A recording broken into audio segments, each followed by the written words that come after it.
にちは、まやありかです。今回は富士山の近くにある忍野八海の様子をお届けします。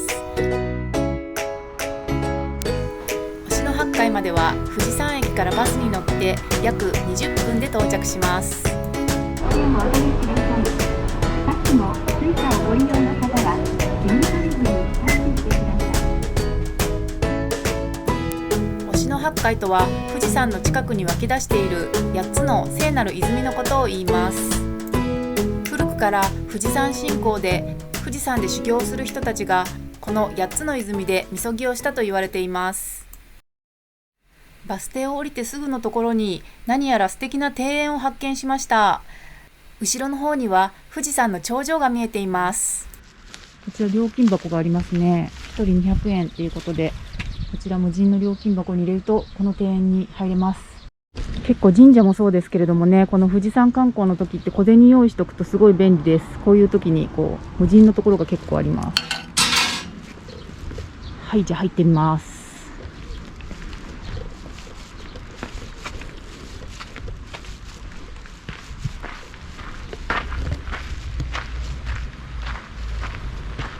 うわー、素敵。昔ながらの富士山の頂上だけ見えますね。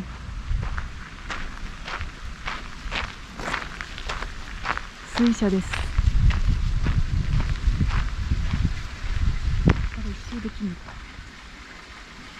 ここはちょっと見晴らし台みたいになってますね。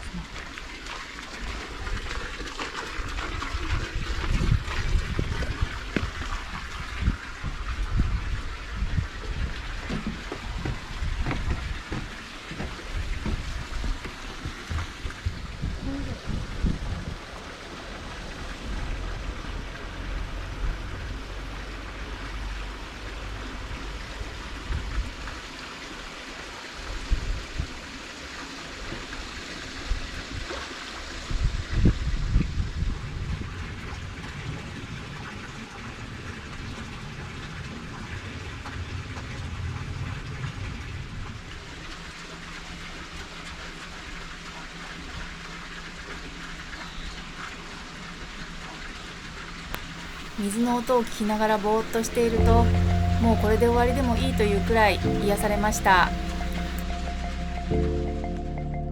でもまだお池周りは始まってもいませんのでね、早速1番目のお池に向かいます。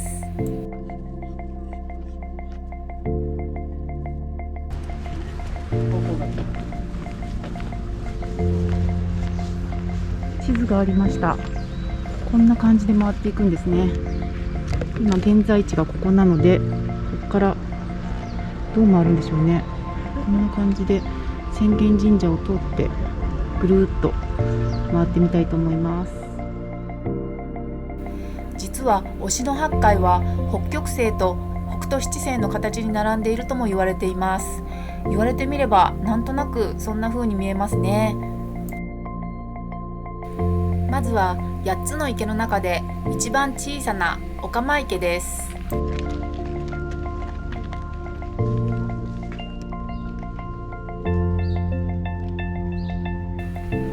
中で魚が泳いでいるのが見えますね。すごい透明度です。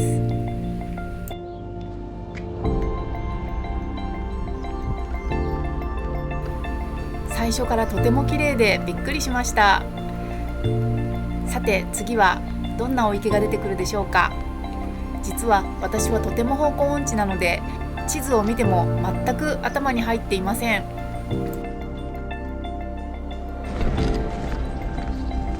よかった。ところどころにこうやって順路が書いてありますので、私ちょっと地図をどこで手に入れてるのか皆さん持ってるんですが、私は持ってないので助かります。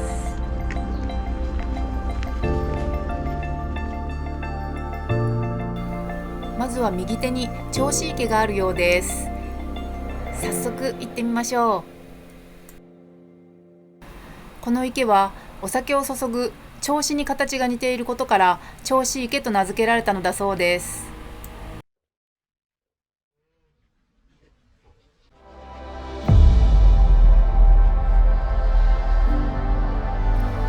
この銚子池は縁結びの池とも呼ばれています。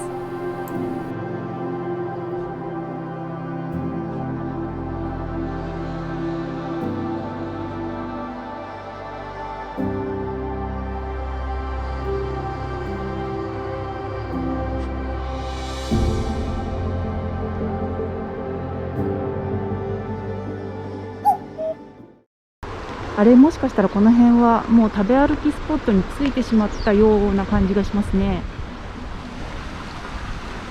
せっかくなのでいろいろ食べ歩いてみたいと思います。村みたいな感じになってます。めっちゃ綺麗。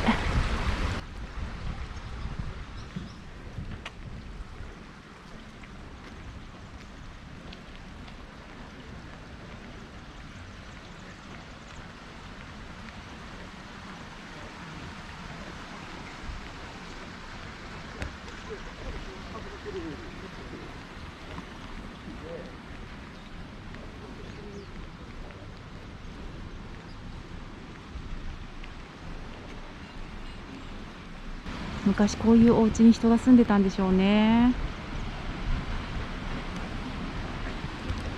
これはそば引きの小屋ですね。手作りそば屋さんです。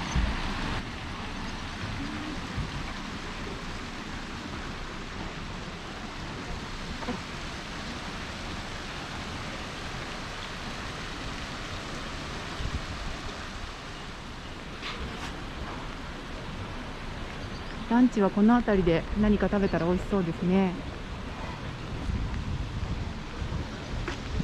ここは歩けなくなってますね。ぐるーっと向こうから一周するのかな。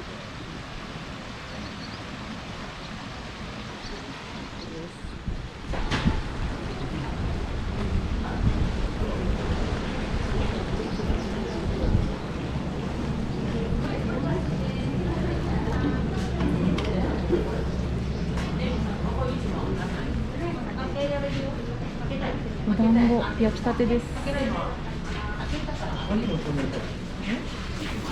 この村の一番の見どころ、中池まではこのお土産物屋さんの中を通る必要があるようです。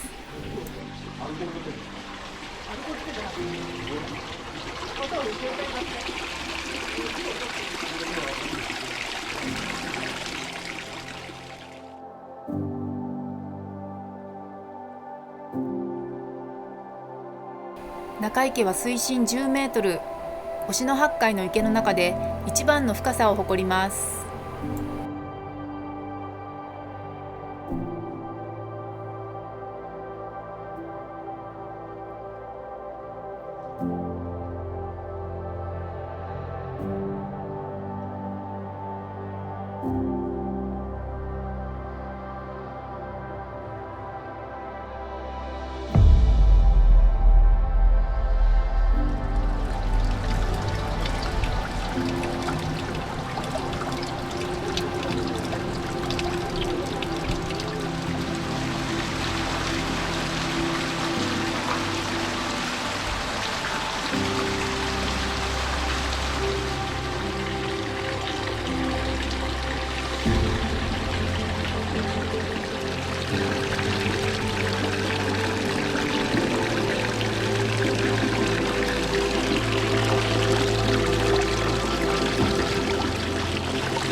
一つください。ありがとうございます。はい、熱いので気をつけてお召し上がりください。はい、ありがとうございます。ごゆっくりどうぞ。よもぎ餅も忍野八海の名物ということで、早速一ついただいてみることにしました。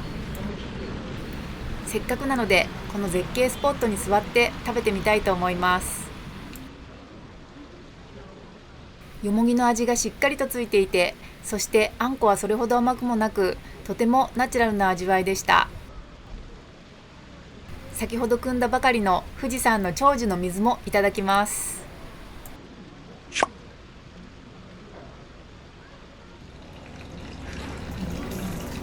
そしてもうこの日に帰ってしまうので、せっかくなのでこちらでお土産を選んでいくことにしました。富士山の天然水で作られたサイダーや山梨県名物のワイン、そして富士山のウイスキーもありました。もちろん日本酒もありましたが、私はボトルは少し重そうなので、こちらのぐい飲みを思い出に買いました。そしてうどんやそば、ほうとうもここの名物のようです。さらに富士山カレーというものを見つけました。赤はともかくこの青い色は美味しいのでしょうか。ちょっと怖いので私は下の方にあるほうとうを購入しました。こちらは富士山限定の桜の香りがついたフェイスパックですね。これはマストで購入です。買い物を終えて外に出てみると、さっきは曇っていた富士山の頂上が見えていました。忍野八海の村は思った以上の美しさでした。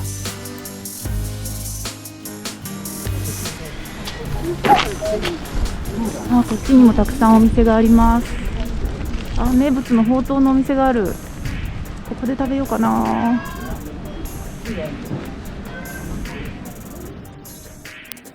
10分ほど待って絶景のテラスにご案内していただくことができました。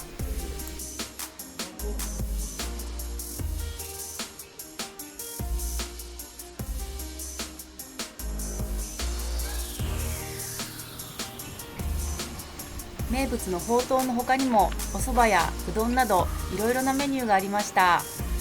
この日は結構暑かったので何にしようか迷いましたが、やはりここは暑くても名物のほうとうを選びました。そして先ほどのお土産物屋さんで気になっていた富士山サイダーがあったので、こちらもオーダーしてみました。すごく綺麗な青色をしていますが、どんなお味がするんでしょうか。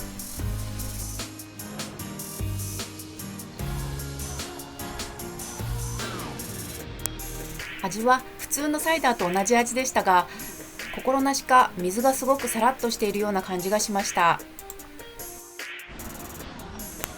10分ほどして名物のほうとうがやってきました。たくさんの野菜が中に入っている味噌煮込みうどんです。私はかぼちゃが大好きなので、大きなかぼちゃがたくさん入っていてすごくご満悦です。素朴な家庭料理のような味でとても美味しかったです。こちらの底なし池は先ほどのレストランの横から300円払って入る有料ゾーンにあるようです。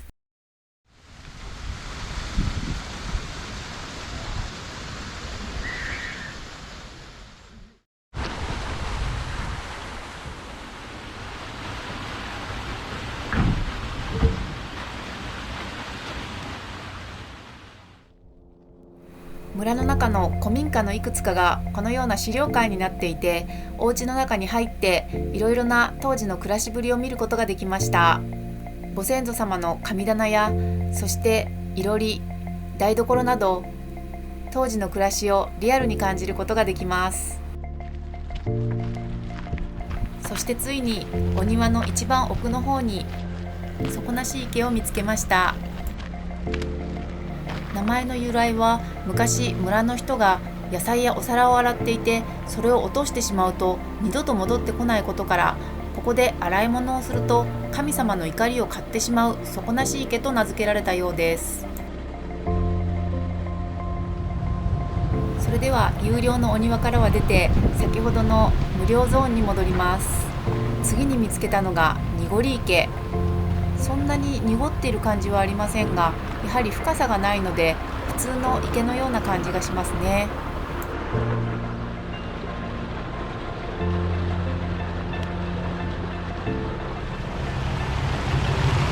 こからはダイジェストでお池のみをご紹介していきます。以前忍野八海が日本名水100選に選ばれるかどうかの水質調査をしたのがこの湧池とのことです。ここの水がきれいだったことから、晴れて忍野八海全体が日本名水100選に選ばれました。こちらは鏡池。以前はもっと水質が良くて、お天気のいい日はすごくきれいに雲が映り込んだんだそうです。